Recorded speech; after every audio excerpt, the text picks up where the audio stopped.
Hola, hello, hello, hello. Another beautiful day in the neighborhood, as they say.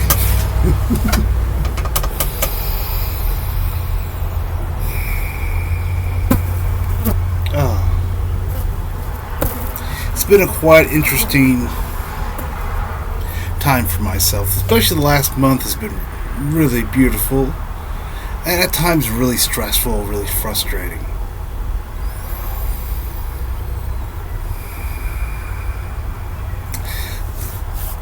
I'm going to use this analogy. It's felt like my entire life, and I'm sure most humans feel this way if they were really to ask themselves about it. It feels like I've been standing on and balancing myself on a two-legged stool. Balancing myself with right and wrong, with good and bad. Did I make the right choice or the wrong choice? Is this the right choice or is this the wrong choice?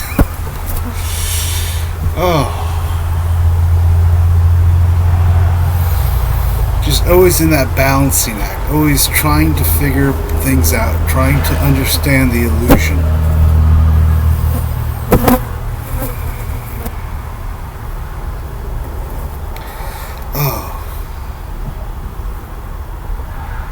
But all illusions come to an end because all illusions are temporary.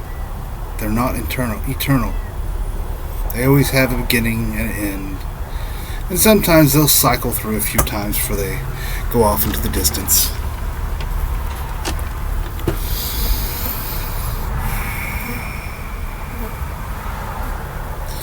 So I've been spending my entire life trying to balance myself, efforting, trying to figure it out.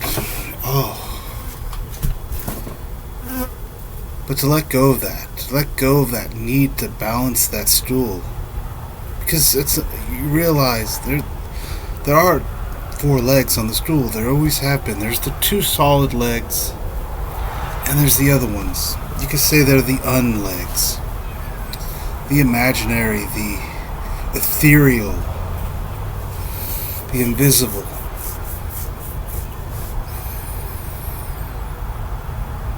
They've always been there, but you had no trust in them. You had no belief. Your belief was imaginary. If I let go of my balance, if I stop trying to balance this situation, this reality, this creation, then I'm going to topple over, fall on my face. I'm going to hurt myself or at worst die. So there's always that struggle, always that suffering of trying to keep that stool balanced, trying to keep everything from falling over. Be it abundance, be it appearance, anything, everything. All of the human life, trying to balance it all on these two legs of this unstableness.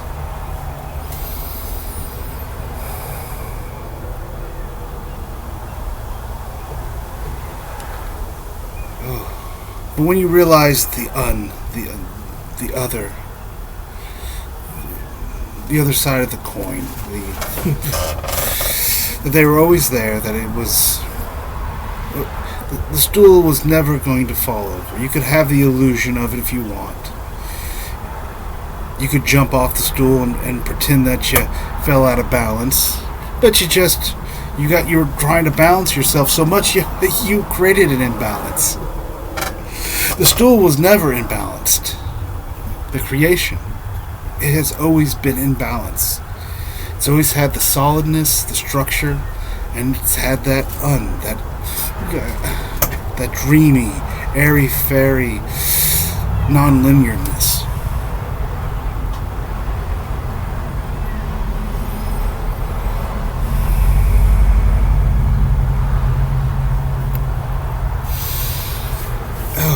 But you never trusted it, you never believed in it. So you took yourself out of balance. You tried to take on too much, hold too much. And you just come tumbling off the stool every time. And every time you come back on the stool, back into this creation, this reality, start back off where you left off at, trying to balance everything. Because it just looked unbalanced. Because in a way it was, because of your belief that it was unbalanced. Your belief that the other legs weren't there.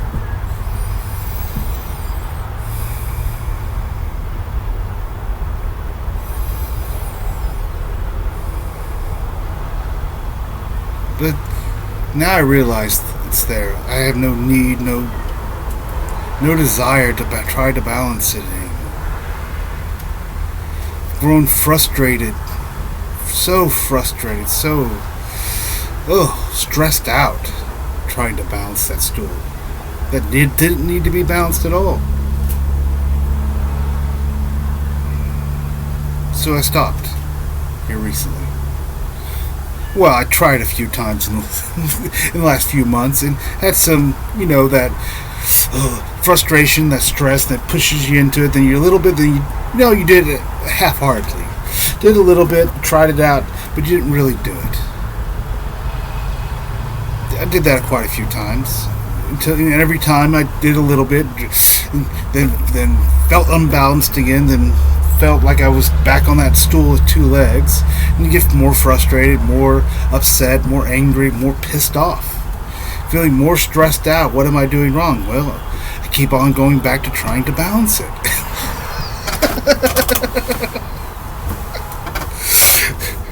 And wondering why I feel imbalanced. Oh. It's a great gift in frustration.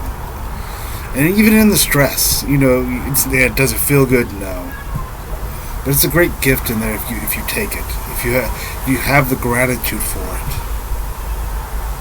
If you just allow that gratitude to be there for it. Because it's going to, as Thomas said, it's going to pull you out. Because at some point you're just going to be so sensitive to that. Become so sensitive and so aware of it that it's so intolerable. What you used to build those old frustrations that you used to build to hide behind facades, you whitewashed over it. It's there. You can put as many coats of paints over it that you want, but it's just it's there. That awareness of that it's there. And it will drive you insane in a way. Or maybe drive you to sanity. Is more aptly put.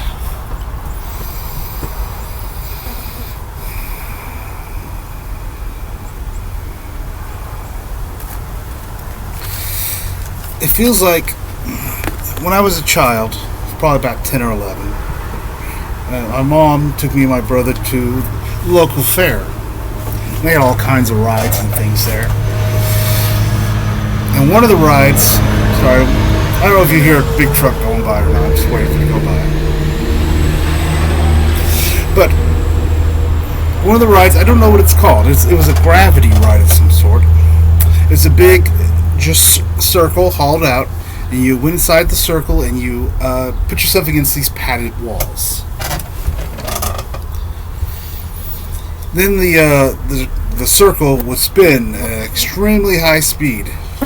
Got flies on my computer. That's what I get for feeding kitty cats on the porch. Tracking flies. But it starts spinning in a circle. Really first slow fast, and you feel a G-force push you back against this wall. It holds you there tightly, and at first you have fun because you try to fight against the G-force. And it's kind of, this is cool. It's kind of like it's the gravity of it. Then the walls, the padded walls that you're sitting against, they're on kind of little dollies, and they just lift in the air. So as you go, then you kind of lift up a little bit off the ground, and so your feet are off the ground, and you're just on this wall, and you're feeling all this G-force. It's a lot of fun. But at some point you get sick of that ride. Sick of being on that wheel of gravity and just going around and around in a circle in that G-force. It was fun at first. remember when I was like 10 or 11, and I rode on this ride. It was the last ride I rode at the carnival that day because I got incredibly sick to the stomach. And I ended up throwing up back behind a tent in the fair. It ended our fair experience of the day. But at some point, you get sick of the ride. I mean, sometimes it's physically sick of it. And you don't get off it until you get that sickness, that stress, that frustration, all that comes up, and it wants to be vomited out. It wants to be released. Alright, this fly will not leave me alone. It keeps on wanting to land on the lens of the camera. Shoo, fly, shoo. Go eat the kitty food and leave my computer alone. But you get sick of the ride. It's fun at first, but all the cotton candy, all the popcorn, and the soda pop you had that evening's going to come up. Everything gets released. It gets let go. And as anybody who's ever vomited, it's not always a fun experience.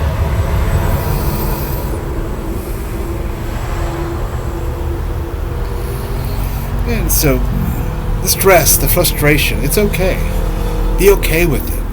Embrace it in a way. You don't have to love it or like it. Just be okay with it, because it is what will set you free. So you're going to become so sensitive of it, so you just cannot take anymore. Every time you even think about getting back on that ride again, you're so sensitive to that motion now. So sensitive, you get a queasy stomach just even thinking about it in a way. You're like, no, I still remember that last experience. I'm all right.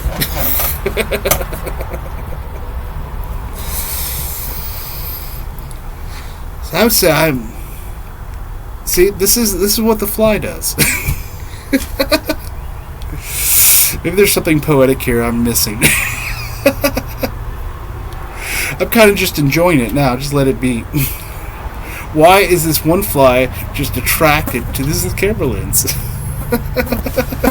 the only place on the computer it wants to land.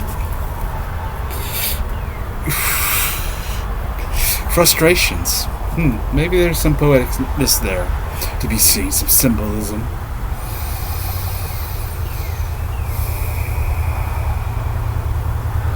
Because now I would say, if I've gotten off the ride, it's a knowingness. But there's stress in it, getting off the ride. Because now you've been on that ride so long, your knees are a little wobbly, your head is spinning still, your stomach's a bit upset. It's nice to be on solid ground, not to be wibbly wobbly on that two-legged stool anymore. But you can hear the call of the fair, of all the other rides, and you're like, maybe one more ride before I go.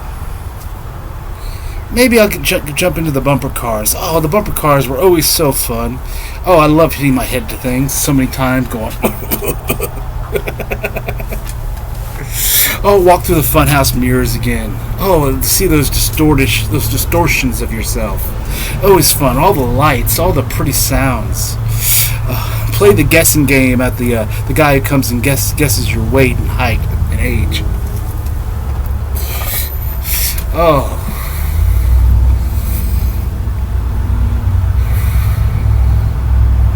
So you're off the ride, but now you're still on the playground. And that fear comes up that you're going to get called back into one of these rides again.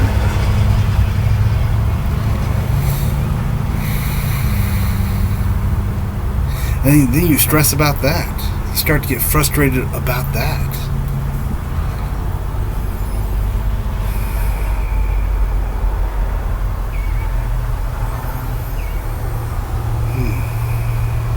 It's an interesting experience. Feel that stableness, to even feel your bliss, that true self, that innocence.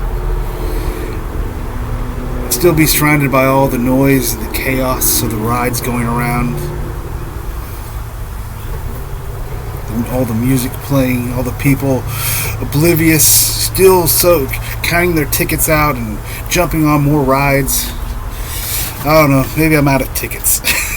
I don't feel like getting back on again. But I know as I go throughout my day today or tomorrow, or the next coming months or so, I'm going to feel that call to those rides.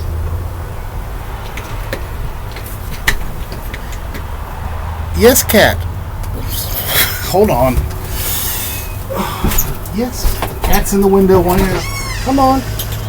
Yes, little Stripe. Yes, I'm outside. You can come outside if you want.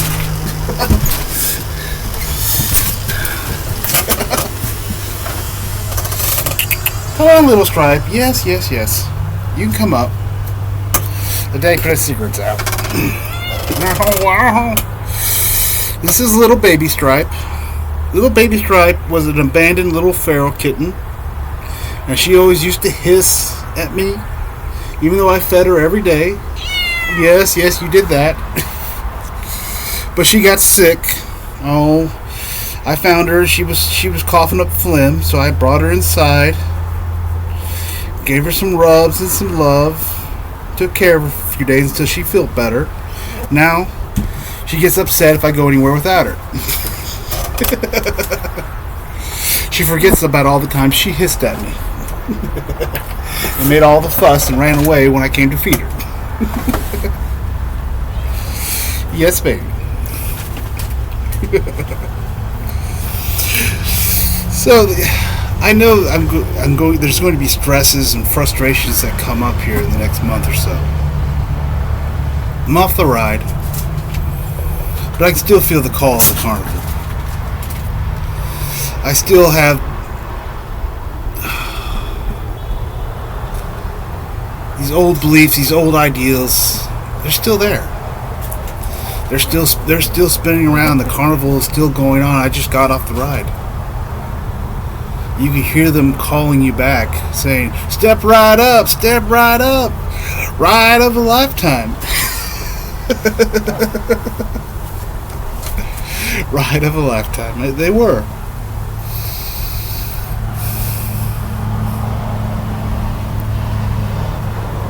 But I'm liking the stable ground. I'm liking not having the balance, not the work and effort to get back on top of that stool and play the balancing game anymore. And play the pretend game that there's only two legs. And put my arms out, holding them out, trying to put different things in my hands to balance it.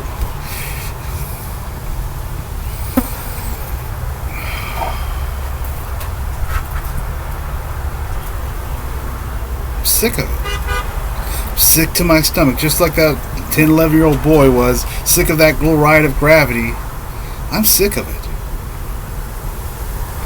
I'm ready to have a nice good vomit. Let it all go.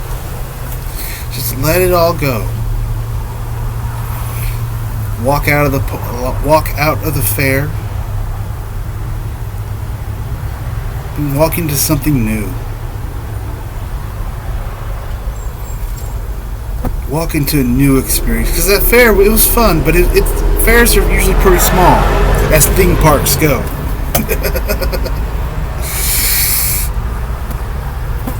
There's a half dozen rides, probably a dozen or so more carny games you could play. There were a few vendors selling popcorn and cotton candy, but it was a very limited experience.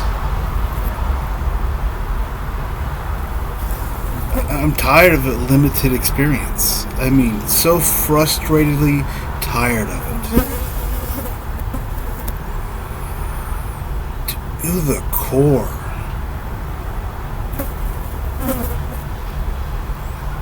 Ooh, and that's a beautiful place to be. A beautiful place to be when you get that frustrated. I know British people usually love to talk about the bliss, and I love the bliss. The bliss is there too. I don't want to. You have both sides of the coin. Breathing in that frustration, breathing in that your awareness into it, allowing yourself to be more and more aware of it, because it tells you stop balancing everything. To stop trying to juggle or these books and everything else as you're standing on that stool. You don't need to do it anymore.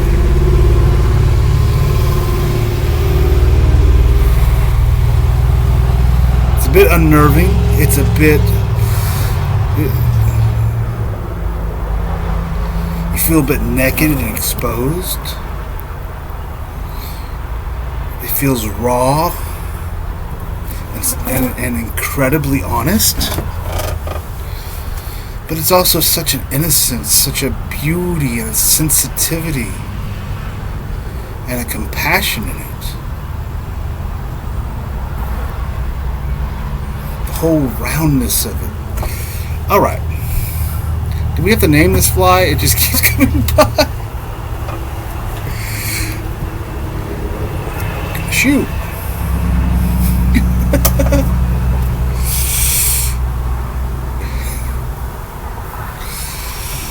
Oh. Maybe we just needed something to break up the seriousness. A little laughter. Going with the experience of it.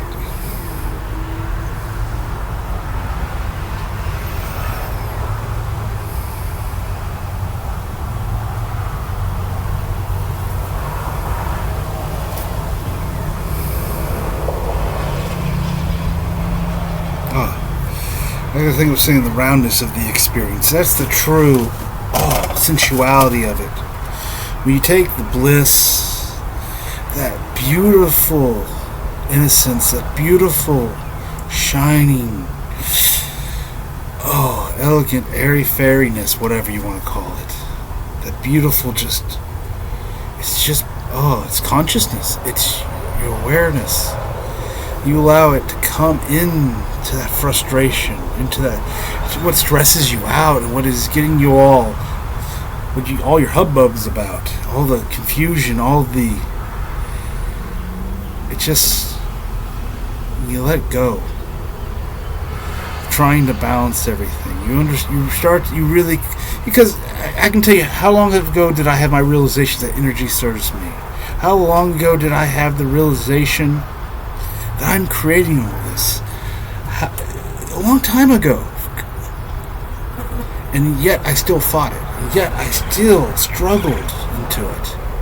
I had the knowingness, I felt into it, I allowed it to expand, and yet I'm like, why am I not experiencing it? Because I hadn't gotten frustrated enough. Because I hadn't got sick enough of the ride. I hadn't got tired enough of it. Worn out enough. I was still enjoying the fair. I was going around the bumper cars and the Ferris wheels and throwing balls at pins and everything else. Because I still enjoyed it. To be the honest truth, because I still fucking enjoyed it. I enjoyed it until I didn't.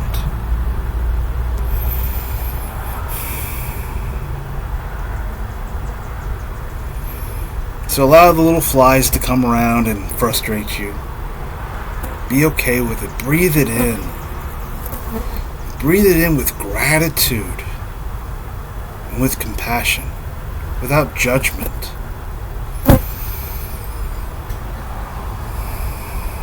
You don't have to stay in the frustration. You don't have to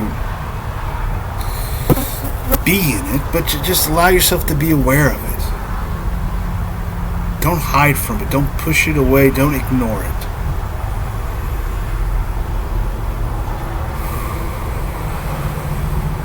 It is a great gift to yourself. It's telling you you're sick to your stomach. It's time to go. To leave the fair. You're not going home. You're not going to die. But you're going into something else.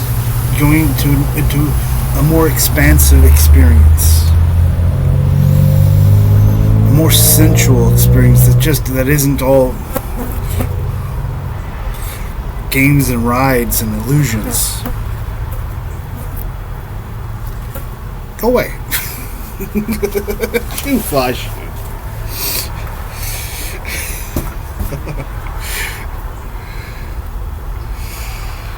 Oh.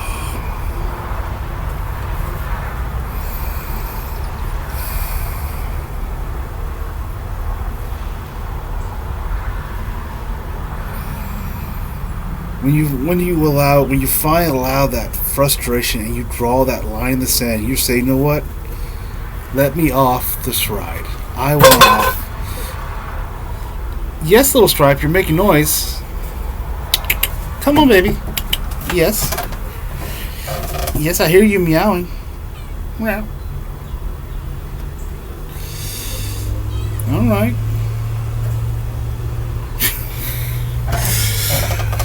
Well, if you want me, you have to come here. If you want to get rubbed, you have to come here. I can't make these things happen over there.